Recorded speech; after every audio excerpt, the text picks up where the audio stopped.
Assalamualaikum warahmatullahi wabarakatuh. Halo semuanya. Jumpa lagi dengan saya Chow Sing Sing, kurator dari podcast Horror Night Story. Halo, apa kabar semuanya? Semoga kalian semua baik-baik saja ya. Dan seperti biasanya pada hari ini saya kembali dan akan menghadirkan sebuah kisah mistis untuk kalian semua.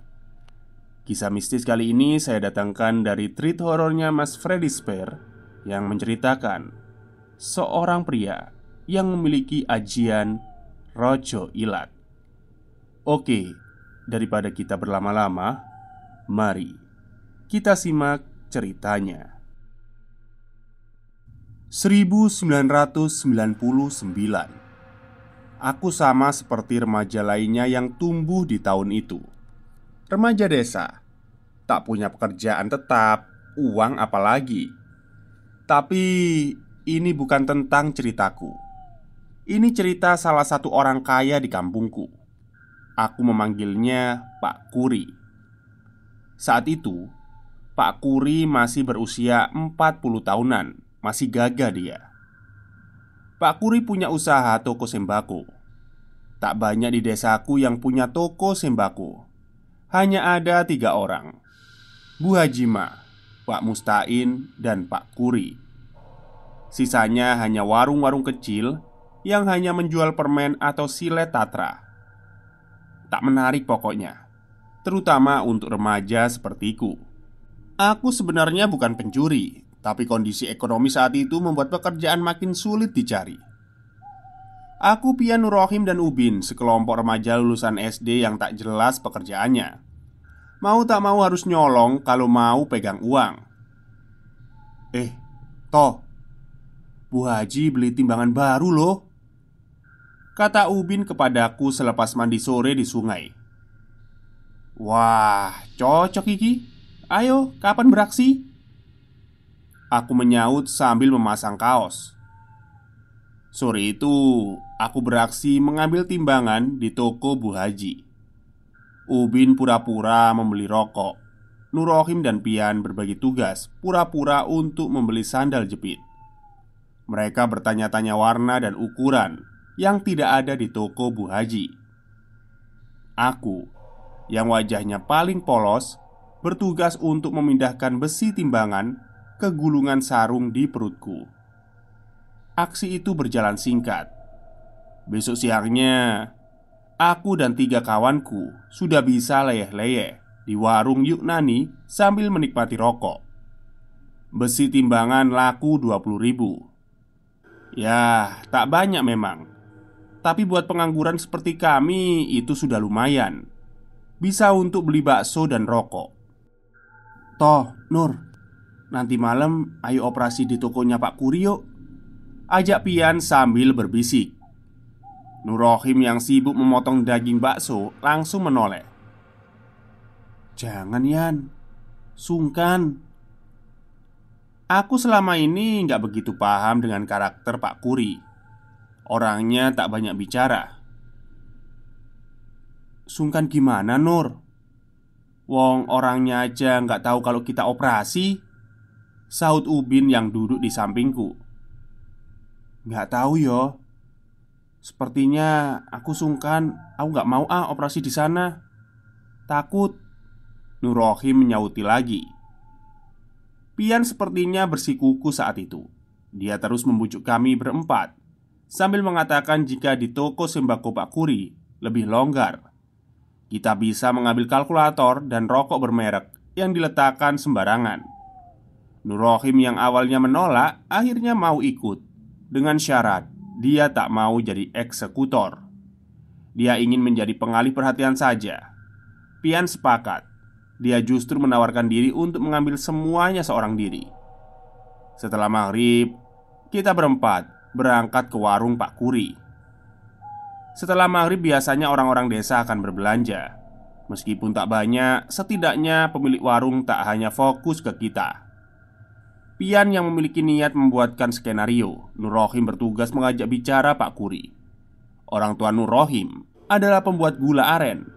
Jadi Nur Rohim nanti berpura-pura bertanya harga gula aren dan kemungkinan untuk menitipkan gula aren buatan orang tuanya di toko Pak Kuri.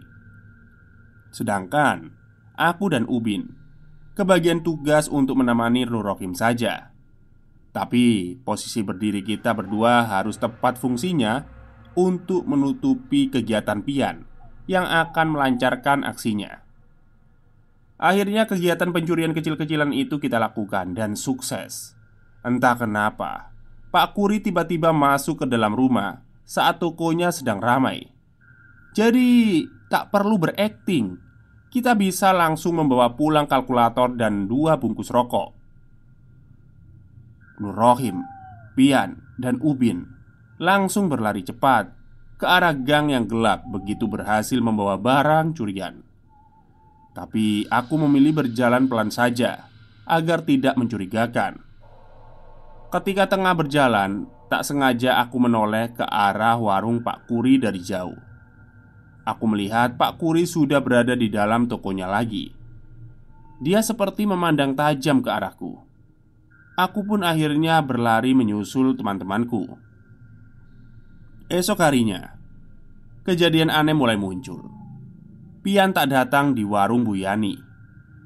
Ubin dan Nur Rohim nampak tak sabar menunggu. Rencananya kita akan menjual kalkulator pagi itu. Sampai jam 10 Pian tak juga tiba di warung. Karena tak sabar, aku dan Ubin menyusul ke rumah Pian. Sedangkan Nur Rohim memilih tetap di warung, berjaga-jaga siapa tahu Pian tiba-tiba datang. Rumah Pian sepi saat itu. Aku dan Ubin berteriak memanggilnya. "Pian, Pian." Berulang kali dipanggil, tapi yang punya rumah tak kunjung keluar. Akhirnya aku dan Ubin memilih kembali ke warung menemui Nur Rohim. Di warung ternyata sudah ada Pak Wahid, ayah Pian. Dia duduk berhadapan dengan Nur Rohim. Rene," kata Pak Wahid memanggil kami. Dia bercerita ternyata semalam Pian demam tinggi. Sampai pagi suhu tubuhnya tak kunjung turun. Pian sempat kejang-kejang karena khawatir. Pak Wahid membawa Pian ke puskesmas. Setelah diperiksa, petugas hanya memberikan obat penurun panas dan meminta Pak Wahid membawa Pian ke rumah sakit karena merasa janggal. Pak Wahid pun membawa Pian ke rumah salah satu saudaranya yang biasa melakukan pengobatan alternatif. Di sana Pian sempat ditidurkan di atas kain jarik. Tubuhnya lalu dibaluri air rendaman kelor. Setelah dibaluri air kelor, tubuh Pian mengeluarkan lendir.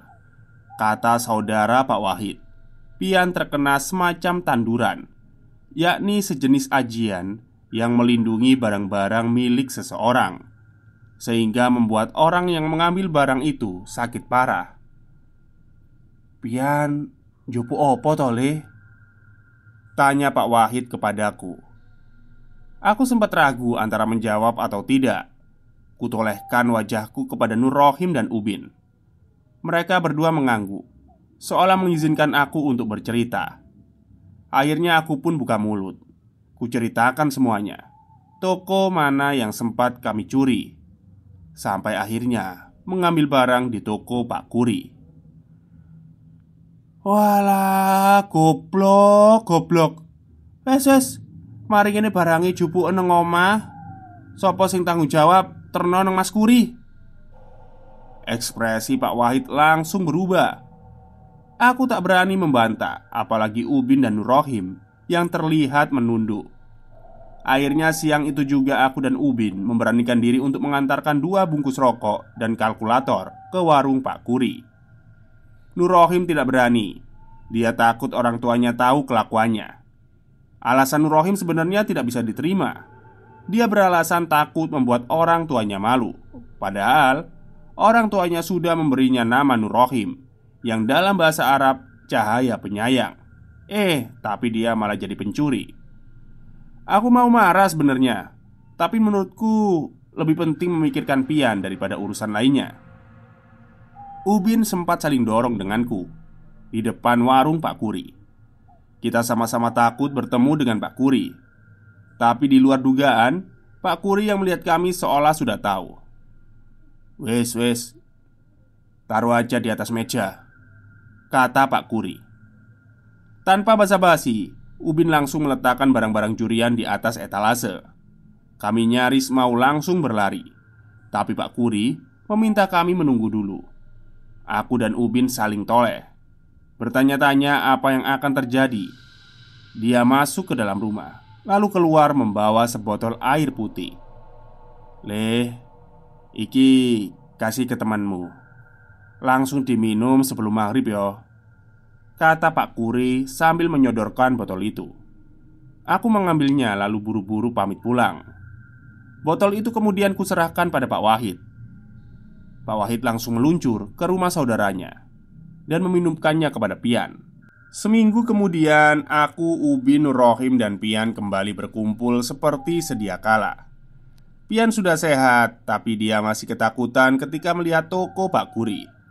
Meski tak ada jaminan kita bakal tobat, setidaknya kejadian itu membuat kita kapok untuk mencuri, terutama di tempat Pak Kuri. Tapi di sisi lain, aku dan Ubin jadi lebih tertarik untuk mengamati Pak Kuri. Orangnya irit bicara, tapi sekali bicara sepertinya tidak ada orang yang bisa membantah. Aku sempat melihat Pak Kuri menawar tanah milik Paman Nur Rohim. Aku tahu sekali Paman Nur Rohim ini sangat menjaga tanah itu. Selain tanah warisan, tanah itu juga berdiri di lokasi yang strategis, berada di perempatan yang ramai. Jadi sangat cocok untuk dijadikan tempat usaha. Banyak orang yang menawar tanah itu, tapi tak ada yang hasil. Tapi begitu Pak Kuri menawarnya, Paman Nur Rohim seperti orang yang terhipnotis. Dia dengan mudah saja menjual tanah itu kepada Pak Kuri. Tentang keampuhan tanduran yang dimiliki Pak Kuri juga sempat kusaksikan sekali lagi.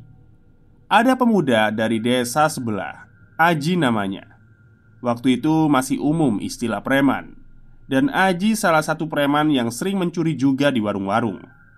Siang itu aku mendengar Aji menggondol satu pres rokok dari warung Pak Kuri. Dia lalu berlari pergi dengan motor RX King-nya. Dan sore harinya, aku mendengar Aji kecelakaan. Motornya menabrak truk yang sedang berhenti. Aji selamat, tapi mengalami patah tulang dan kaki. Entah itu kebetulan atau tidak, tapi aku yakin itu ada kaitannya dengan Pak Kuri. Beberapa hal aneh juga sempat kudengar terkait Pak Kuri. Waktu itu jika ada orang sakit di desa, maka warga akan ramai-ramai mengunjunginya. Penduduk desa yakin hal itu bisa membuat si sakit cepat sembuh. Tapi jika Pak Kuri sakit, tak ada orang yang datang. Atau lebih jelasnya tidak boleh dijenguk oleh keluarganya. Istrinya beralasan khawatir nanti yang menjenguk akan tertular. Atau pesan dari Pak Kuri jika ingin dia istirahat. Sakitnya Pak Kuri juga seolah menjadi barang rutin. Kadang 40 hari sekali dia sakit. Terkadang juga lebih. Aku sendiri hanya mengamatinya dari buka tutupnya warung milik Pak Kuri. Kalau warungnya tutup, berarti Pak Kuri sedang sakit. Sampai akhirnya kejadian yang tak akan aku lupakan itu terjadi. Aku dan Ubin penasaran apa yang terjadi saat Pak Kuri sakit. Hari itu, toko tutup sejak pagi hari, yang artinya Pak Kuri sedang sakit. Ubin mengajakku untuk mengintip ke kamar Pak Kuri malam hari setelah Isya. Aku berpamitan pergi ke sungai kepada ibuku.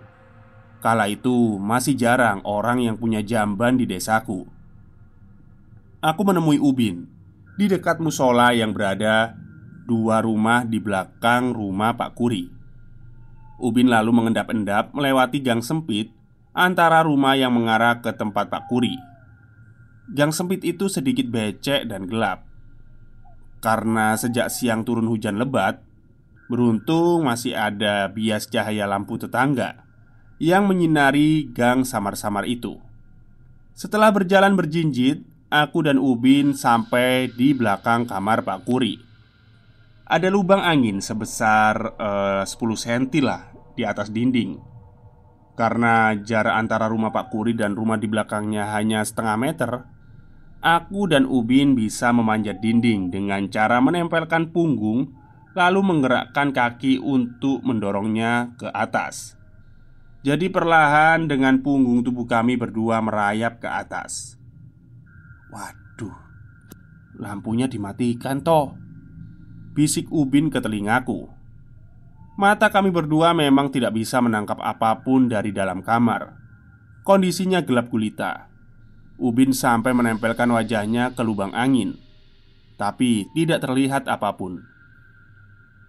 "Ya wes, ayo balik ae. Gak kelihatan apa-apa toh," kataku ke Ubin. Tapi sebenarnya Ubin masih penasaran.